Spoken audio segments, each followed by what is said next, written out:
Acheter avant de vendre ou vendre avant d'acheter? Pouf, un vrai dilemme, vous allez me dire. C'est un peu comme se demander si on commence par la tartine Nutella ou au beurre salé au petit-déj. Aujourd'hui, je vous aide à y voir plus clair, sans stress et avec quelques conseils bien utile. Salut tout le monde, c'est Thomas, votre conseiller immobilier. Enfin, si ce n'est pas encore le cas, ça ne serait tardé. Aujourd'hui, on parle d'un sujet qui revient tout le temps quand vous préparez un projet immobilier. Acheter avant de vendre ou vendre avant d'acheter. On va décortiquer tout ça ensemble avec des avantages, des inconvénients et mon avis personnel. Vous êtes prêts? Allez, let's go!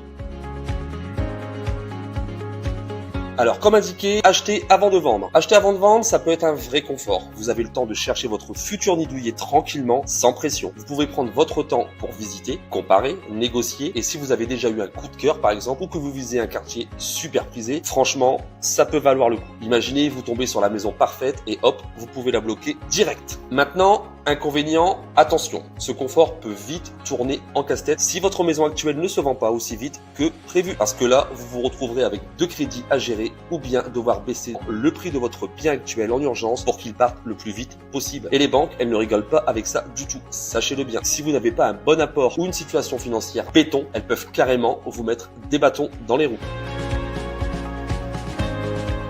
Cas numéro 2, vendre avant d'acheter. Avantage. De l'autre côté, vendre avant d'acheter, c'est hyper rassurant financièrement. Là, aucun doute, pas de surprise. Vous savez exactement combien vous avez en poche pour acheter votre futur bien. Pas de stress pour jongler entre les crédits et bonus, votre offre d'achat devient super attrayante pour le vendeur. Une offre sans condition de revente, ça vaut de l'or. Ça peut même vous aider à négocier un petit peu le prix. Maintenant, inconvénient, soyons honnêtes, c'est aussi un peu l'inconnu. Si vous ne trouvez pas rapidement la maison de vos rêves, vous pourriez devoir louer un logement par exemple, temporairement. Et là, ça veut dire double déménagement, organisation à gérer, garde-meubles, et tout ça, et tout ça, et tout ça. Chez la belle-mère.